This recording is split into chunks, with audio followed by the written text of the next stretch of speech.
Então, neste seminário, no seminário que começa hoje, nós vamos falar de minimização com restrições e, mais especificamente, vamos falar de Lagrangiano aumentado e do pacote AgenCam. Alguns de vocês conhecem muito bem o pacote AgenCam, portanto, vão poder fazer intervenções extremamente criativas e interessantes para a posteridade. Na verdade, Leandro, ele está...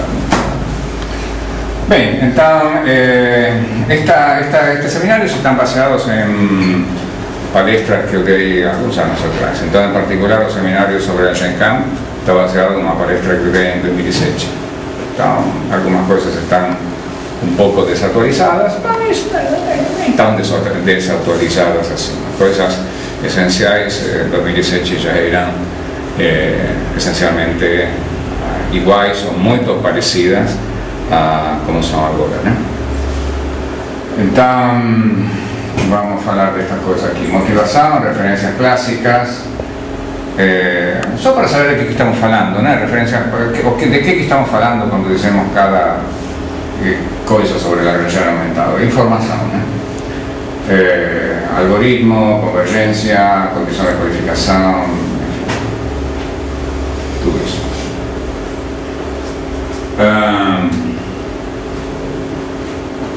Bom, então este é o problema de programação não linear, que é programação não linear e otimização com restrições em dimensão finita.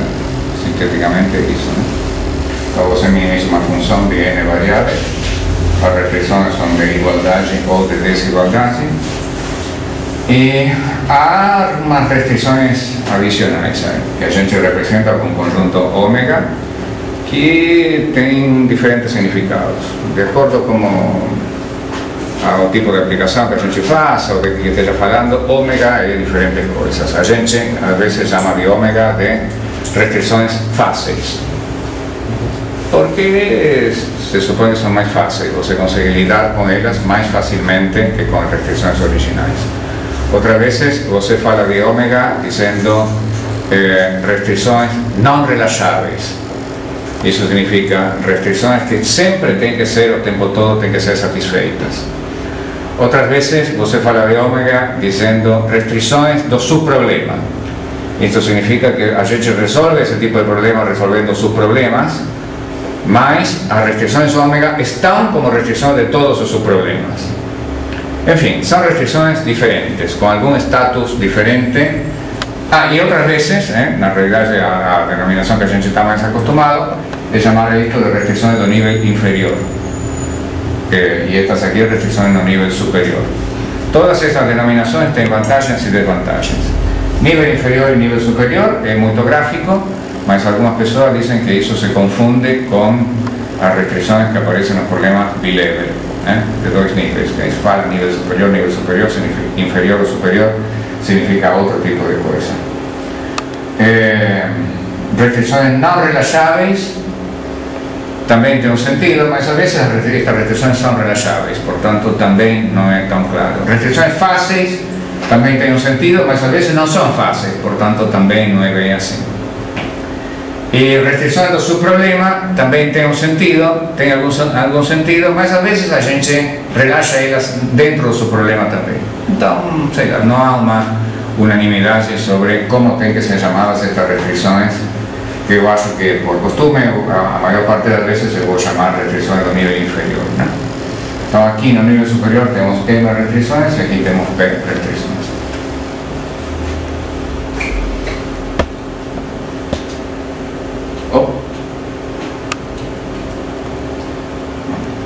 O que você faz em cada iteração, cada grande iteração se chama iteração outer, iteração externa.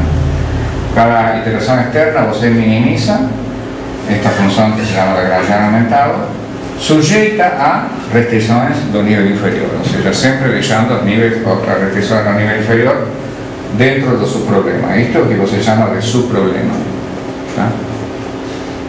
E o que é o Lagrangiano aumentado? O Lagrangiano aumentado é esta função, né? É a função objetivo mais um parâmetro de penalidade vezes toda esta coisa aqui que representa mais ou menos a penalização das restrições. Mas não é exatamente a penalização das restrições. Se fosse exatamente a penalização das restrições, a gente estaria falando não da Lagrangiano aumentado, estaria falando do método de penalidade externa. Então, isto não é exatamente a minimização das restrições. Em que é diferente da penalização das restrições? Que diferente é nestes termos aqui. Se fosse a penalização das restrições, aqui apareceria a norma da hx ao quadrado, sem isto. Se fosse a penalização das restrições, aqui apareceria a parte positiva da g de x ao quadrado, sem isto. Tá? Então, o que são estas coisas que aparecem aqui no Lagrangiano aumentado? Este es lambda sobre ρ, este es mi sobre ρ. É o que a gente chama de deslocamentos, ou em inglês de shifts. Né? Você está penalizando não em relação a restrições verdadeiras, mas em relação a restrições verdadeiras deslocadas. Né? Você está penalizando não em relação ao que você quer, mas em relação ao que você quer deslocado. Então, por que alguém tem a ideia de penalizar em relação ao que você quer deslocado? É uma ideia de muito bom senso, essencialmente uma ideia de bom senso. Tá? É a ideia de que você usa quando você, por exemplo, está legislando, tá? Está legislando e está dizendo que você quer que o limite de velocidade nesta rodovia seja de 80 km por hora. Tá? Então, se você diz, eu quero o limite de velocidade é 80 km por hora, e por cada quilômetro por hora que o motorista exceder, eu vou cobrar uma multa de, sei lá, 10 reais, tá? O que vai acontecer? O motorista vai exceder um pouquinho o limite de velocidade, porque 10 reais, tudo bem, ele paga, né? Então ele vai andar a 82 km por hora, porque tudo bem, se for pego, por isso ele vai pagar, sei lá, 10 reais. Tá? Certo? Então, o que o legislador faz? O legislador faz e diz, bom, tudo bem, pelo quilômetro por hora que você exceder, você vai pagar 10 reais. Mas como eu quero que você não exceda os 80 km por hora, tá? Eu vou te mentir, eu vou dizer que o máximo de velocidade é 75. Ok? Então, em vez de eu te castigar por você exceder os 80 km por hora, eu vou te castigar por exceder 75 km por hora, ou seja, vou deslocar a restrição. Tá? Esse é o shift, né, que aparece aqui. Esse é o shift. Essa diferença entre 80 e 75, ou seja, esse 5, é este mi sobre ρ que aparece aqui. Eu estou pensando em restrições de desigualdade, né? É mais fácil pensar isso em restrições de desigualdade, mas uma igualdade parecida. Tá? Então, o deslocamento, o shift é isso, é exatamente isso. É quanto que você mente para você conseguir aquilo que você quer. Tá? As pessoas que têm crianças, por exemplo, ou sei lá, os professores, sabem que isso é exatamente o que você faz com uma criança. Né? Você não diz para uma criança não fique na beira do abismo. Tá?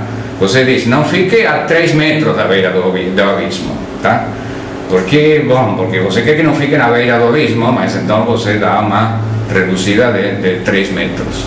Tá? Você não diz para o motorista não beba 1 litro de vinho antes de dirigir, você diz não beba nada de vinho. Tá? Então você dá um shift, né? Você mente a restrição que você realmente quer.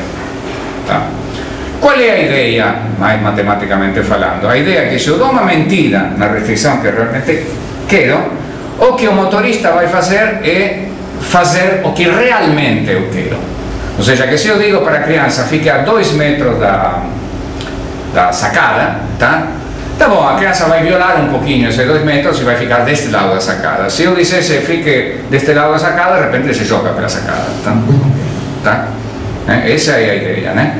Ou seja, é dizer, bom, eu não vou precisar colocar este parâmetro ρ muito grande, porque eu vou compensar com a mentira da violação que eu quero. Certo? Então, essa é a ideia de Lagrangiano aumentado. Lagrangiano aumentado é uma ideia de bom senso, é puro bom senso Lagrangiano aumentado. atitude humana, né? Quer dizer, como que a gente procede na vida real? Não tem a ver, essencialmente a ideia não tem a ver com gradiente, com condição de otimalidade, nem com nada disso. Depois você interpreta com gradiente, condição de otimalidade, etc. Não tem nada a ver com nada, né? Não precisamos pensar que as funções são deriváveis, não precisamos de nenhum tipo de suavidade, nada. É bom senso, certo? Muito bem, então, o que faz o método de Lagrangiano aumentado? Minimiza esta função, né? Que é a função objetivo, penalizada com as restrições deslocadas, tá?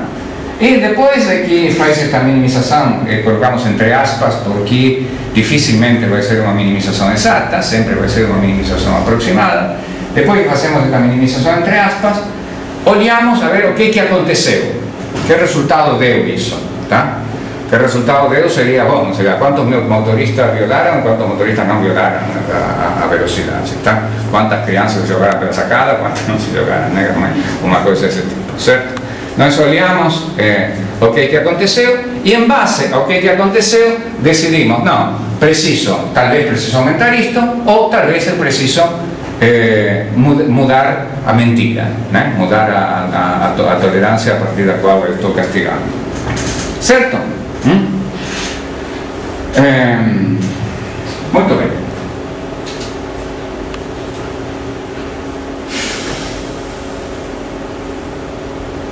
Bom, então eu realmente costumo me adiantar, né, a dizer as coisas que vão aparecer na transparência que vem depois, né? Na realidade, o que eu falei, o que está escrito nesta transparência aqui, né?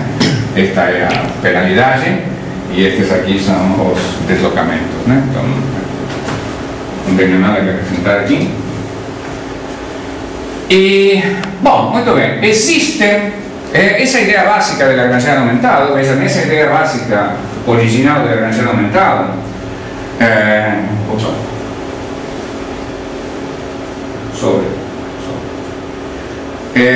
a penalidade é quadrática, né? Ou seja, quando a gente diz penalizo, quer dizer eu elevo as restrições ao quadrado, tá?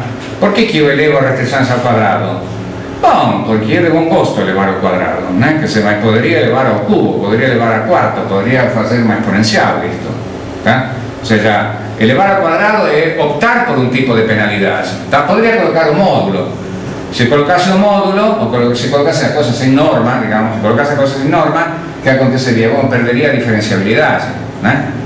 A norma não é diferenciável, a norma ao quadrado sim é diferenciável, certo? Então, colocar o quadrado é de bom gosto, né? E esta atitude de bom gosto é o que a gente chama estratégia PHR, né? PHR vem das primeiras pessoas que fizeram isto, foram Powell, Hestenes e Rockefeller, né? Isso PHR. E claro que se como essencialmente aí vemos que o Lagrangiano aumentado depende da escolha de uma função de penalidade, e se eu escolho outra função de penalidade posso inventar um Lagrangiano aumentado associado a outra função de penalidade, ou seja, coloco shifts, coloco deslocamento na outra função de penalidade. Então resulta que naturalmente a gente tem um monte de outros Lagrangianos aumentados, né? O PHR é o que a gente chama do clássico, tá? Baseado na função de penalidade quadrática, tá? E tem um monte de outros não PHR, Lagrangianos aumentados que não são PHR. Aqui tem alguns, tá? Mas tem muitos. Em uma época estiveram muito de moda, depois passaram de moda, muitos dos métodos alternativos passaram de moda, né? Há um trabalho que a gente fez com este cara, né? Rómulo Castillo é um dos caras que fizeram um método Lagrangiano aumentado, vários métodos Lagrangiano aumentados alternativos, não? Ou seja, que não com a PHR clássica. Então, ele é um matemático venezuelano. Uma vez ele esteve aqui em Campinas, passou alguns meses aqui e nós resolvemos fazer, bom, tudo bem, vamos colocar as coisas em limpo e vamos ver, sei lá, de toda uma grande família de Lagrangianos aumentados clássicos, e o próprio PHR, não clássico. Se o próprio PHR que o clássico, vamos ver qual é o melhor, tá? Bom, vocês sabem que fazer experimentos numéricos poucas vezes você tem uma conclusão realmente conclusiva, quer dizer, é assim, assim, assim. Bom, neste caso, nós tivemos uma resposta absolutamente conclusiva. O melhor é o PHR, tá? E há razões razoavelmente sensatas pelas quais o melhor é o PHR. Para mim a melhor razão é a seguinte: imaginem que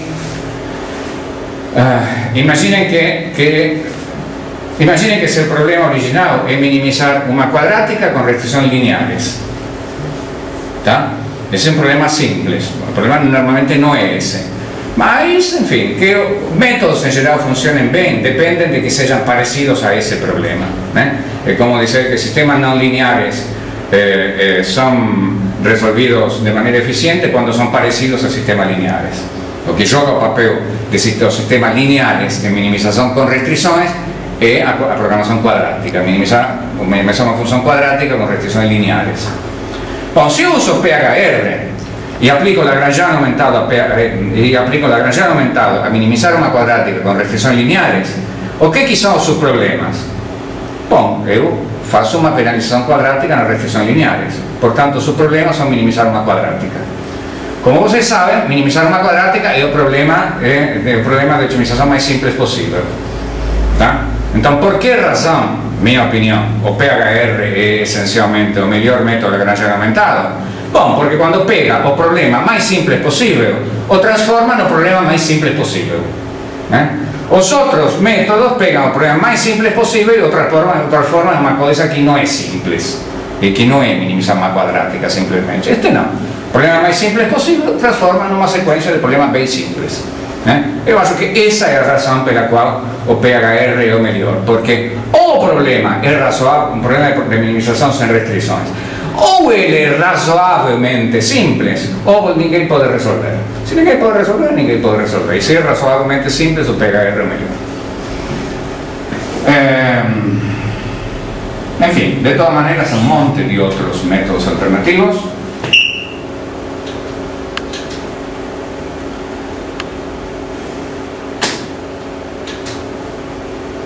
Bom, muitas coisas alternativas. E estas são as referências do PHR mesmo, né? A diferença do PHR mesmo, estes são os artigos originais de Hestenes, 69, Powell, 69, Rockefeller, 74. Eu acho que Rockefeller foi o primeiro que incluiu restrições de desigualdade, que em Hestenes e em Powell só tinha restrições de igualdade, não tenho certeza absoluta disso, né? Tem as implementações famosas de Comput-Dituan, que é o pacote Lancelot, né? E tem as contribuições do nosso time.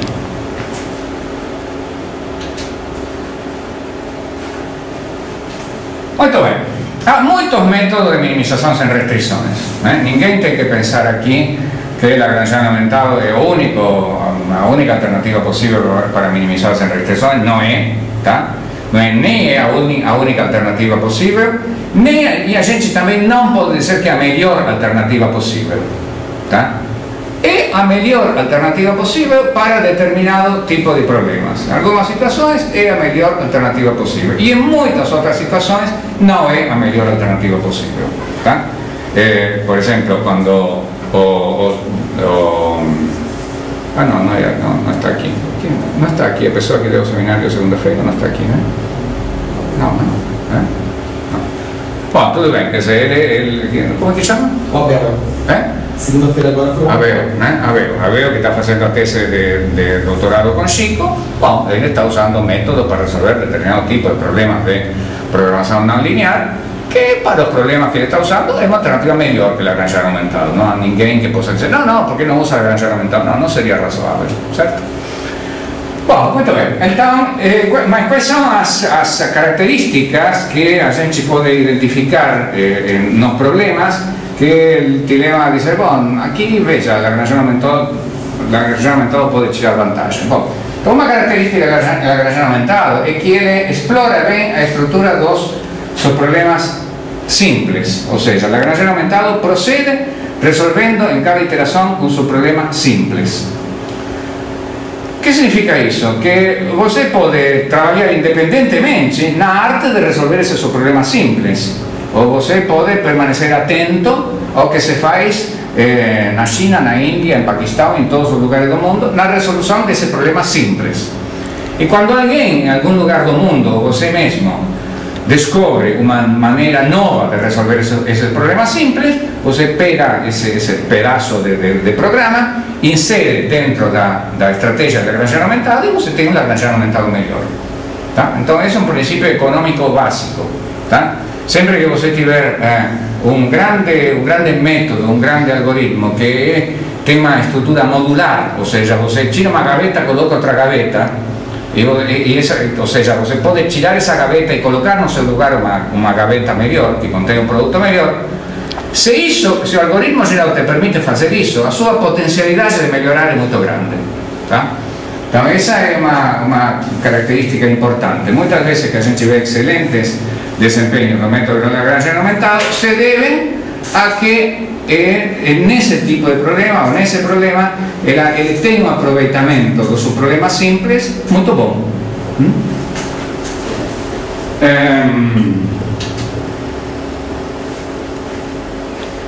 Bom, minimização global. Ok. Minimização global, a gente quase nunca pretende fazer minimização global. Por quê? Porque a minimização global é muito difícil. Minimização global, pensando seriamente em minimização global, implicaria que para você encontrar o mínimo, você tem que avaliar a sua função em todos os pontos, né? Ou em um conjunto denso. Bom, isso é muito difícil, ninguém consegue fazer isso, sobretudo ninguém consegue fazer isso se o número de variáveis é grande. Tá? Se eu tenho duas variáveis, bom, eu consigo fazer isso, né? Faço uma malha em duas variáveis, refino a malha e consigo fazer isso. Se eu tenho três variáveis, até que ainda dá, tenho quatro variáveis um pouco menos, mas isso é exponencial. Então, portanto, fazer uma malha em dimensão n, quando n é grande, não dá. Isso cresceu exponencialmente, você pode passar toda a sua vida e nunca ter garantia total de que você resolveu um problema de minimização global. Em consequência, sempre que a gente resolve a programação não linear, se os problemas são grandes, bom, esquece a minimização global. Aposta em algoritmos que têm garantias de convergência piores que as da minimização global. Tá? Isso é natural, né? A gente chama isso de algoritmos... bom, ia dizer isso, mas eu inventei essa palavra mais ou menos em inglês, não sei como seria em português. A gente chama isso de affordable em inglês, como diria em português. Não sei. Bom, ok. Algoritmos que... Razoáveis? Não, mas não é razoável. Razoável em inglês seria reasonable, não seria affordable, né? Affordable é que você pode comprar, né? Aceitável. Aceitável. Aceitável tampouco, mas em inglês seria acessível. Acessível? Acessível seria accessible em inglês. Affordable significa que você pode comprar, né? Que significa? Compráveis tampouco existem. Bom, não sei, mas... Bom, então, esses algoritmos que não têm garantia de convergência global, mas que você consegue programar e tem boas características, são aceitáveis, digamos aceitáveis. Tá?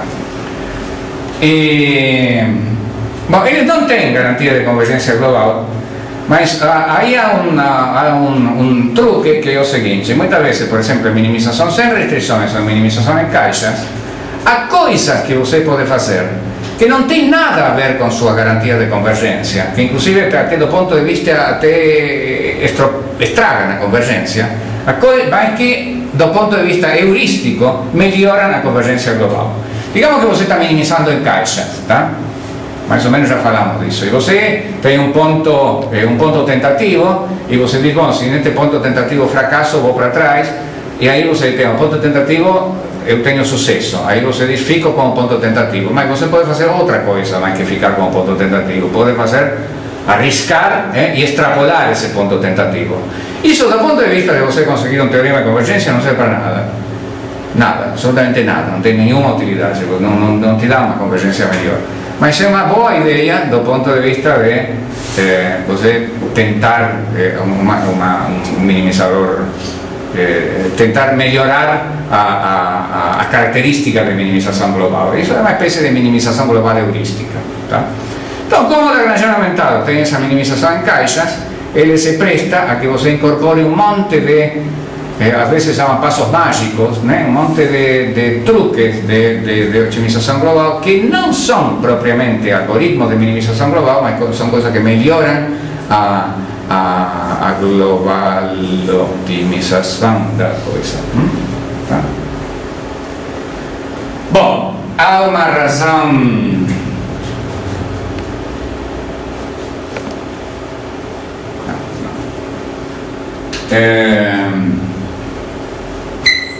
sim, agora sim. Há uma razão mais teórica que tem a ver com a otimização global, que é a seguinte: se você supõe, em Lagrangiano aumentado, se você supõe que você minimiza globalmente o seu problema, ou seja, minimiza realmente o seu problema, que talvez seja um seu problema simples, você consegue que no limite você tenha um minimizador global do problema original. Tá? Essa característica não significa muito a menos que você compare com outros algoritmos, né? Com outros algoritmos para minimização com restrições. Outros algoritmos para minimização com restrições não têm essas características. Ou seja, não há nada que você possa fazer com programação quadrática sequencial, por exemplo, que leve programação quadrática sequencial a ser mais globalmente convergente. Programação quadrática sequencial não é globalmente convergente no sentido de minimizadores globais. Programação quadrática sequencial não tem as características de gostar de minimizadores globais como tem Lagrangiano aumentado. Tá? Isso é verdade, e isso sim é uma coisa que você observa na prática.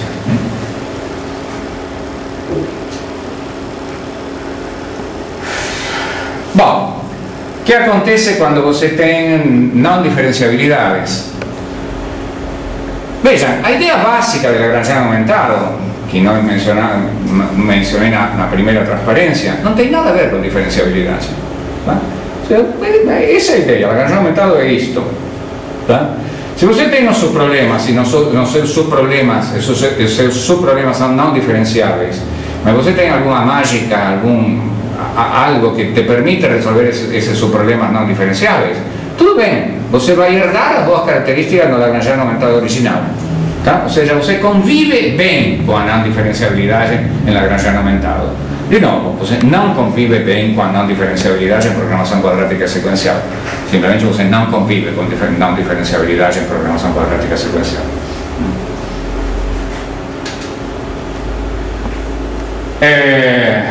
Bom, relacionado com isso, temos a área bastante popular atualmente de minimização sem derivadas.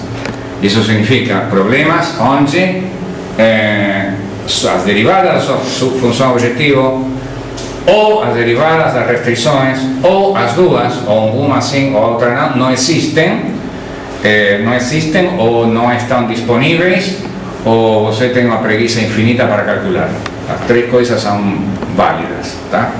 Então é interessante que nessas circunstâncias seu algoritmo seja robusto diante da ausência de derivadas, ou seja, aqui robusto no sentido de que, bom, mesmo que você não tenha derivadas, exista uma versão do algoritmo que funcione para problemas sem derivadas. Bom, o Lagrangiano aumentado tem essa propriedade. Tá? Programação quadrática sequencial sem derivadas é um desastre. Lagrangiano aumentado não. Você faz um algoritmo sem derivadas para minimizar o seu problema e a coisa roda.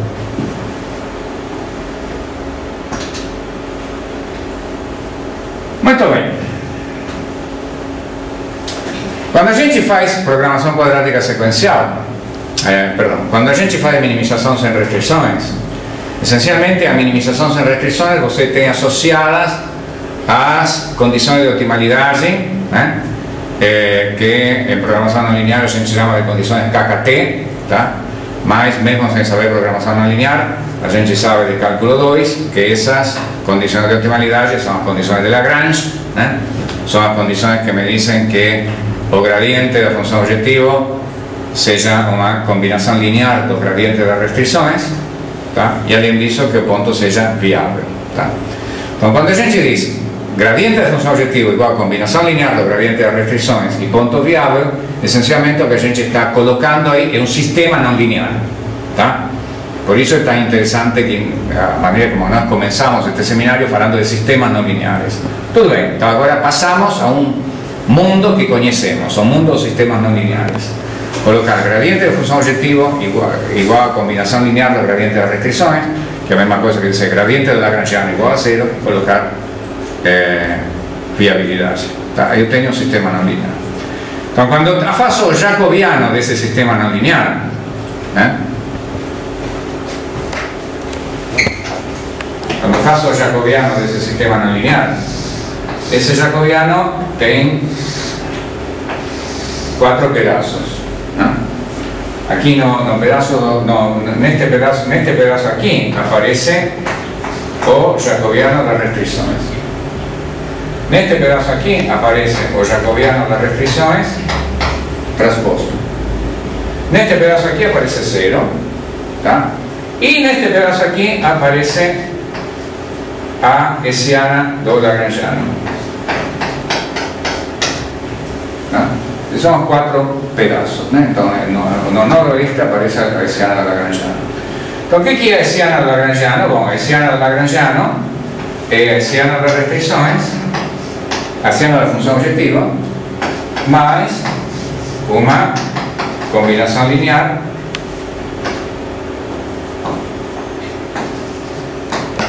das hessianas das restrições. Tá? É uma combinação linear das hessianas das restrições. Bom, para que eu possa resolver bem este sistema, digamos, com o método de Newton, programação quadrática sequencial é essencialmente resolver este sistema com o método de Newton. Para que eu possa resolver bem isso, uma coisa que favorece a minha vida é que a estrutura disto aqui seja boa, né? Gostaria de ter uma estrutura diagonal aqui. Vejam como é esta matriz. Esta matriz tem a hessiana da função objetiva e tem, misturada com a hessiana da função objetiva, tem as hessianas de todas as restrições. Então, por exemplo, se eu tenho um zero estruturado na hessiana da função objetiva, uma função objetiva muito esparsa, para cada restrição que eu aconteço, eu vivo sujando essa esparsidade com a hessiana da restrição. Tá? Então eu posso vir ter uma estrutura muito ruim aqui. Pode ser que não, né? Mas eu tenho a chance de ter uma estrutura muito ruim, densa ou mal estruturada, sei lá, não sei por qualquer lugar. Certo? Isso é muito ruim para a programação quadrática sequencial. É muito ruim para método baseado no método de Newton. E a ideia é que, bom, quer dizer que para o Lagrangiano aumentado não tem grande importância. O Lagrangiano aumentado não se importa com isso.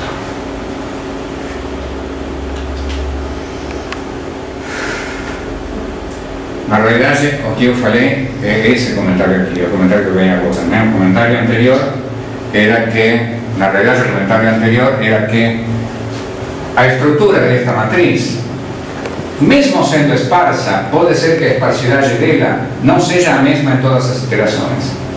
Então isso é complicado se você quer programar as coisas, né? Porque você pensa, bom, qual é a estrutura desta matriz aqui? Você pensa, tá bom, quer dizer, tem uma estrutura de determinado tipo, mas para a iteração seguinte ela tem outra estrutura. Isso é péssimo, né? Essa característica é muito importante, muito relevante no tipo de problema que o Lagrangiano aumentado resolve bem, né? Em comparação com outros métodos.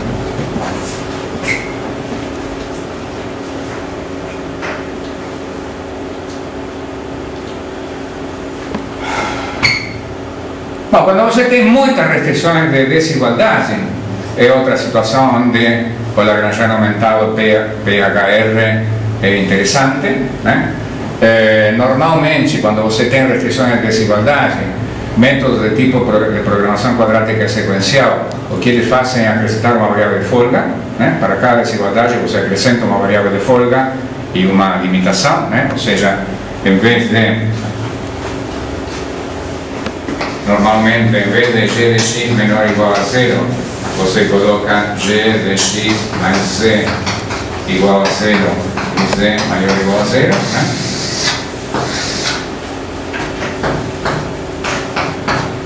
isto é equivalente a isto, tá? Mas quando eu faço isto, para cada restrição de desigualdade, estou acrescentando uma variável original, tá? Portanto, se eu tenho 1 milhão de restrições de desigualdade, mesmo que tenha 2 variáveis originalmente, vou trabalhar com 1 milhão e 2 variáveis. Isso não é muito bom, né? Então, nesse sentido, o Lagrangiano aumentado aproveita bem a situação de você ter muitas restrições de desigualdade. Quando uma restrição de desigualdade não tem nenhuma função, o método Lagrangiano aumentado simplesmente se desentende dela com muita facilidade, né? Bom, então agora vamos fazer uma apresentação da forma mais clássica, mais básica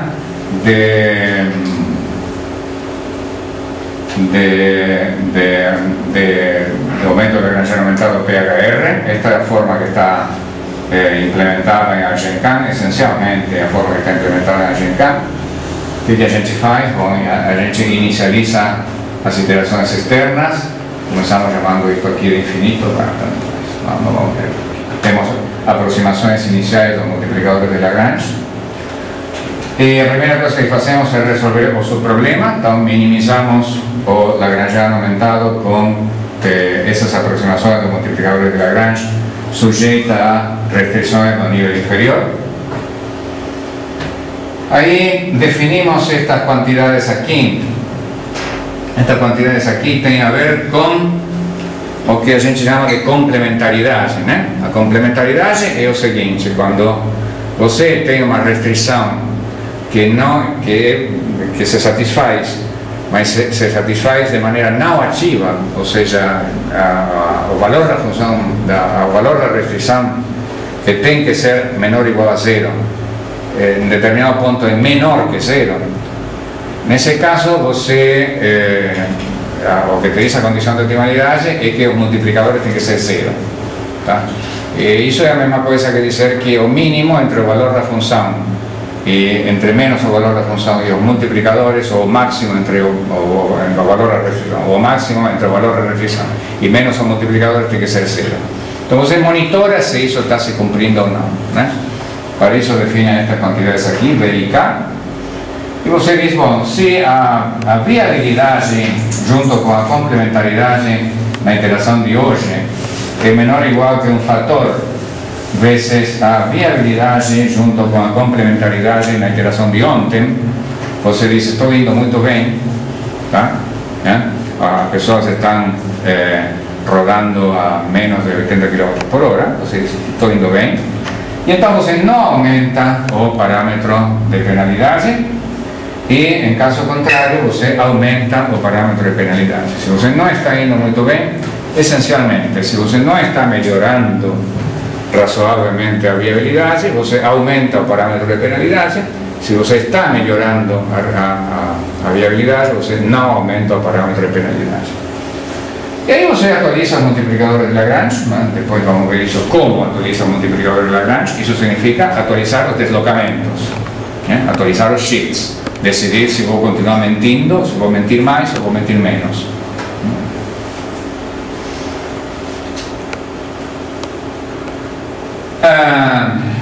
Então, o Lagrangiano aumentado permite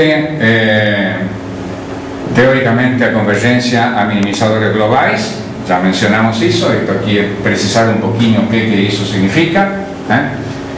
Aí temos que supor que em cada iteração externa, meu subproblema, minha resolução do subproblema é tal que o valor do Lagrangiano aumentado no ponto que consigo é o melhor possível com uma tolerância εk, tá? Ou seja, é menor ou igual que o valor do Lagrangiano aumentado em qualquer outro ponto com uma tolerância εk. Estou supondo que isso acontece, tá?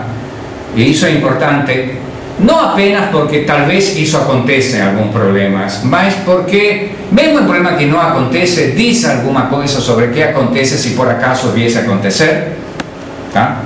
Então eu faço isto, ou sei lá, ou quero pensar que ocorre quando isso acontece por acaso.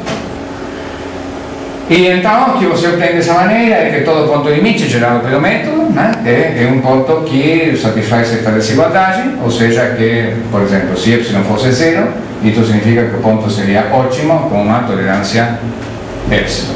Né? O ponto limite é viável, né? O ponto limite é viável caso existam pontos viáveis, né? Caso existam pontos viáveis, o ponto limite é viável e é ótimo com tolerância epsilon. Né?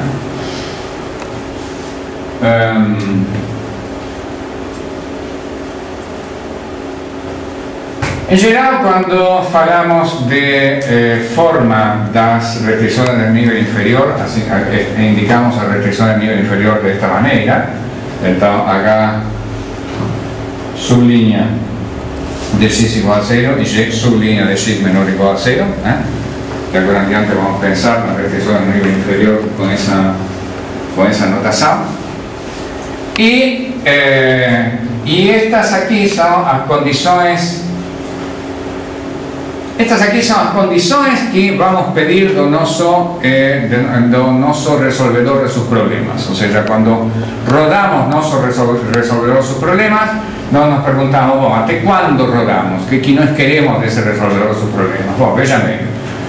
O resolvedor de seus problemas o que tenta fazer é minimizar o Lagrangiano aumentado sujeito à restrição do nível inferior. Então, o natural é dizer, bom, eu vou querer as condições KKT desse seu problema, minimizar o Lagrangiano aumentado sujeito à restrição do nível inferior. O que são essas condições KKT? É dizer que o gradiente do Lagrangiano aumentado mais uma combinação linear do gradiente das restrições do nível inferior, que são estas aqui, é igual a zero. Bom, mas não vou conseguir zero, portanto vou pedir menor ou igual que uma tolerância epsilon K. Bom, é pedir que os multiplicadores destas restrições de desigualdade sejam positivas, é pedir que as restrições de desigualdade sejam satisfeitas com uma tolerância epsilon K, é pedir que as restrições de igualdade sejam satisfeitas com uma tolerância epsilon K, e é pedir que, quando a restrição de desigualdade no nível inferior é bastante satisfeita, então, nessa circunstância, o multiplicador seja zero. Tá? Tudo é com tolerância, né? Então, o que diz isto essencialmente é dizer que quando eu resolvo o seu problema, eu quero as condições KKT, as condições de optimalidade do seu problema, mas com uma tolerância epsilon. Essa não é a única forma de escrever isso, de pensar em condições KKT com tolerância, mas enfim, é uma delas. Bom, esta é a forma tradicional que a gente usa para atualizar o multiplicador de Lagrange, ou seja, cada vez que dizemos vou atualizar o multiplicador de Lagrange, utilizamos estas fórmulas aqui. Vejam que esta fórmula tem salvaguardas. Tá? Teoricamente a fórmula poderia ser esta aqui, né? Que se poderia ser lambda K mais 1 igual a lambda K mais ρ H. Poderia ser isso. Mas pode ser que isso me dê um número muito grande ou pode ser que me dê um número excessivamente pequeno. Então eu salvaguardo, não quero que seja nem muito grande nem muito pequeno. Por quê? Isso somente vai dar uma coisa estrepitosamente grande quando ρk seja muito grande. Tá? Somente pode acontecer quando ρk seja muito grande. Então você pense no seguinte, vamos pensar em termos de consenso. O que eu quero responder agora é por que usamos salvaguardas. Porque tem alguns autores que dizem, não, e nós não usamos salvaguarda, não sei o que tal. Eu acho que isso não tem nenhum significado prático, né? Porque o que eu vou argumentar agora é que devem ser usadas salvaguardas, mesmo que isso não servisse para nada teoricamente. Vejam bem. As salvaguardas só vão ser necessárias quando ρ seja muito, muito, muito grande. Mas o que significa que ρ seja muito, muito grande? Que estou aplicando uma multa espantosa. Tá? Minha multa é terrível. Estou dizendo, por cada quilômetro que você exceda do que eu quero o número de velocidade, eu vou tirar a sua licença. Né? Ou eu vou aplicar uma multa de $1 milhão para cada quilômetro que você exceda. Certo? Se eu estou aplicando uma multa realmente espantosa para cada violação das restrições, eu não posso fazer um deslocamento na violação das restrições, não faz o menor sentido. Tá? Eu quero 80 km por hora. Se eu vou aplicar uma multa moderada para quem excede, eu posso dizer, ok, digo 75 e vou te multar se você anda 76, 77. Ótimo. Ma se io devo applicare una monta espantosa, non fa sentire come applico una monta espantosa encima del 75, certo? Entretanto, se io non collocasse una salvaguarda no multiplicador de Lagrange, o sea, una salvaguarda no shift, ¿no? Que es una salvaguarda shift, eso puede vir a acontecer. ¿Tá? Entonces no puedo cortar tu cabeza si usted anda más de 75 km por hora, cuando en realidad yo quería 80. ¿Tá? ¿Qué significa eso? Eso significa que no por una cuestión teórica, no por una cuestión de convergencia, no por ninguna cuestión exótica, es razonable decir, oye, si ρ va para infinito, o deslocamento tiene que ir para cero, y cualquier otra cosa es besteira. Humanamente una besteira. ¿Tá? Como ese deslocamento es un multiplicador dividido o parámetro de penalidad. ¿Tá? Se yo digo, cuando el parámetro de penalidad va para infinito, ese cociente entre el multiplicador y el parámetro de penalidad va para cero, una manera simple de conseguir eso es decir, bueno, que el multiplicador esté ya limitado, simplemente. Y eso es lo razonable, ¿tá? Independientemente de cualquier teoría de convergencia, que puede ser relajadinho un poquito aquí o así, no importa que puede ser relajadinho, eso es lo razonable. ¿Tá? Con esa razón por la cual aparece aquí este lambda min, lambda max, a veces lambda mi max aquí. O que aparece aquí dentro, estas cosas vermelhas, o que son? ¿Por qué esta es la forma de autorización de multiplicadores? ¿Tá? ¿Por qué esa forma? De nuevo, por una cuestión de buen senso. ¿Tá? Imaginen que yo digo, límite de velocidad es 75 km por hora. ¿Tá? Y estoy mentindo porque ahora quiero 80. ¿Tá? Y verifico que las personas especulan y andan a 85. ¿Tá? Buen senso, ¿cuánto tengo que colocar de límite de velocidad? Colocando 75, las personas andan a 85. Me sugiero que las personas anden a 80. ¿Cuánto tengo que colocar de límite de velocidad? No, espérate, se yo pregunto esto por una persona da rua, sabe, ¿tá? Yo digo, 75, las personas andan por 85, ahí le pregunto, digo, coloqué 75 y las personas andan a 85, ¿cuánto tengo que colocar para que las ande a 80? 70, exactamente, 70, bueno, no puedo probar ahora rigorosamente, ma sí soy lo que dicen estas fórmulas, ¿tá? Simplemente, yo lo que dicen estas fórmulas es o buen senso, ¿tá? Si colocando 75 las personas se ven en 3, yo tengo que colocar 66. Bueno, 3 menos.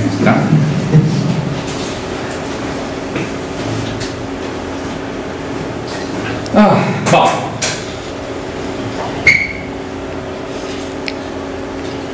Todo el mundo conoce el concepto de independencia lineal. Independencia lineal es un concepto bien conocido de álgebra lineal. ¿Tá? Independencia lineal dice que si tengo una combinación lineal de vectores igualada a 0, entonces los coeficientes de esa combinación lineal deben ser todos ceros. ¿Cierto? Ese es el concepto de independencia lineal. El concepto de independencia lineal positiva es un concepto que me dice lo siguiente: oye, si yo tengo una combinación lineal positiva de vectores igualada a 0, entonces todos los coeficientes tienen que ser iguales a 0. ¿Tá? Esa es independencia lineal positiva. ¿Tá? Una condición que se llama una condición de cualificación clásica de programación no lineal. Condición de cualificación es una condición que cuando yo coloco unas restricciones implica que un minimizador satisface esas condiciones KKT. ¿Tá? Entonces, una condición de optimización clásica en programación no lineal es la independencia lineal dos gradientes de las restricciones. Muy bien. Una condición más fraca que esa es la independencia lineal positiva de los gradientes de las restricciones. La primera condición se llama condición de independencia lineal o regularidad. La segunda condición se llama condición de Makasarian-Fromovich. Makasarian-Fromovich dice lo siguiente: que los gradientes de las restricciones activas no punto donde yo estoy tienen que ser positivamente linealmente independientes. O sea, si una combinación lineal fuese 0, una combinación lineal positiva fuese 0, los coeficientes deberían ser 0. No. Esas dos son condiciones de cualificación. Son condiciones de cualificación porque cuando se satisfacen en un punto, y ese punto es un minimizador local, quiere decir que o ponto satisfaz as condições KKT, tá? Bom, esse é o conceito então de independência linear positiva, né? Regularidade é que os gradientes das restrições ativas são linearmente independentes. Isso é mais forte, portanto é mais restritivo que dizer que os gradientes das restrições ativas são positivamente linearmente independentes. Isto é mais fraco do que isto, tá? Em termos de condição de qualificação, dizer mais fraco é dizer melhor, porque colocar uma condição menos. E isto é mais forte, ou seja, mais restritivo que esta condição que se chama CPLD. CPLD significa condição de dependência linear positiva constante. E diz o seguinte: se eu tenho um subconjunto de gradientes de restrições ativas que são positivamente linearmente dependentes, então os mesmos gradientes são positivamente linearmente dependentes em uma vizinhança do ponto. Por exemplo, se as restrições são lineares, todas as restrições são lineares, tá? Se todas as restrições são lineares, os gradientes são os mesmos em todos os pontos. Então, se eles são positivamente linearmente dependentes em um ponto, certamente vão ser positivamente linearmente dependentes na vizinhança. Isso não é verdade para independência linear, né? Que os gradientes podem ser linearmente dependentes em um ponto, tá? E não ser dependentes em vizinhos, né? Tá? Isso pode acontecer. Então, quando se satisfaz a condição de dependência linear positiva, é isso assim: se são positivamente linearmente dependentes em um ponto, são positivamente linearmente dependentes em uma vizinhança, tá? É uma condição, tá? E as lineares sempre satisfazem isso, tá? Bom, ok, essa foi uma condição que foi colocada sem saber se era uma condição de qualificação por estes autores aqui, e em um trabalho com Nino e com Laura, né, que estão nós mostramos que é uma condição de qualificação, né, e mostramos qual é o status dessa condição como condição de qualificação.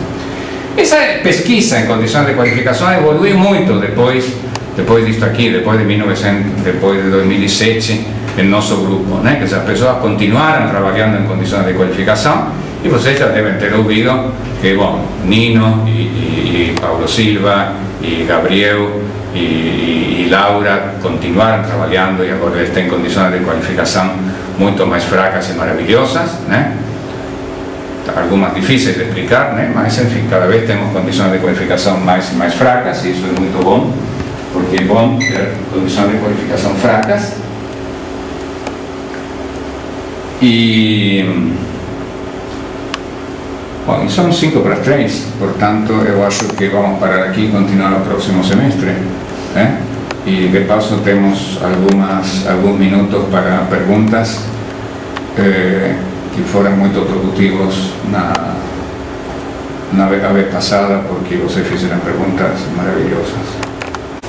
Na parte que você estava falando quando as hessianas do Lagrangiano é denso e o Lagrangiano aumentado tira proveito disso. Mas no Lagrangiano aumentado, para resolver esse problema, de alguma forma a gente aplica Newton para resolver isso. Não. No Lagrangiano aumentado você aplica o que você puder para resolver o seu problema. Ou seja, tipicamente o que mais frequentemente tem no seu problema é o problema de minimizar em caixa, tá? Então, bom, para o problema de minimizar em caixa, você aplica Newton, ou aplica quase Newton, ou aplica gradientes conjugados, ou aplica SPG, ou aplica Newton inexato. Mas você tem a alternativa de aplicar muitas coisas que não são Newton em absoluto. Claro, se eu dissesse, eu sempre digo, tem que usar Newton no seu problema, tá bom, aí não significaria nada, justamente o fato de que você não tem grandes problemas com uma má estrutura reservada lagrangiana, é porque você tem a ampla liberdade de não usar Newton, tá? Você não tem essa ampla liberdade em programação quadrática sequencial, porque a programação quadrática sequencial é Newton. Então,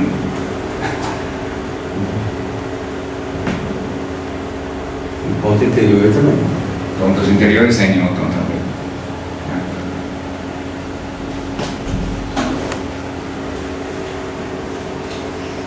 Mas eu quero, de todas maneiras, eu quero frisar o seguinte, né? Quer dizer, isso dá quando a gente diz a vantagem da região mental, tudo bem, às vezes, tudo bem, quantas vantagens, etc. Na realidade, para ser claros, se você tivesse sentido falar, este é o mundo de todos os problemas possíveis de otimização, essas vantagens não juntam uma quantidade de problemas muito grande, juntam uma minoria de problemas realmente, né? Na maioria dos problemas, usar programação quadrática sem conseguir coisas parecidas é mais eficiente, né? Sim que se tem algum sentido falar de maioria, né? Não sei, não temos um espaço medível, os problemas não são um espaço medível, não posso falar, mas em geral, né? Assim, falando grosseiramente, eu tenho problemas de 100, 200, 300, 400, 500, 1000 variáveis. O mais provável é que a programação quadrática sem conseguir seja mais eficiente.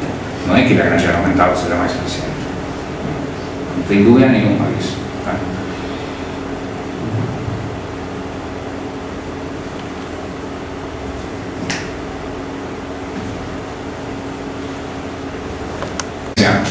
Bom, este método serve para problemas assim, assim, assim, assim, mas, bom, é evidente que secretamente, né? Secretamente a gente faz todo o possível para que, se uma pessoa por descuido ou por comodidade, usa o método para problemas para os quais não é o mais recomendável, de todas maneiras a gente faz tudo possível para que funcione bem esse problema, né? Ou seja, se alguém vem e diz, sei lá, escreve e diz, eu usei a GenCam para este problema de 3 variáveis e 2 restrições. Bom, eu teria que dizer, eu não uso a GenCam para problemas de 3 variáveis e 2 restrições, mas de todas maneiras eu quero que funcione bem para problemas de 3 variáveis e 2 restrições, não tem dúvida disso, né? Então por isso você tem, sei lá, todas essas opções, a GenCam, tá bom, uso o método direto, uso isto, uso outro e tal, que no fundo é para que não funcione tão mal em problemas onde não deveria funcionar tão bem.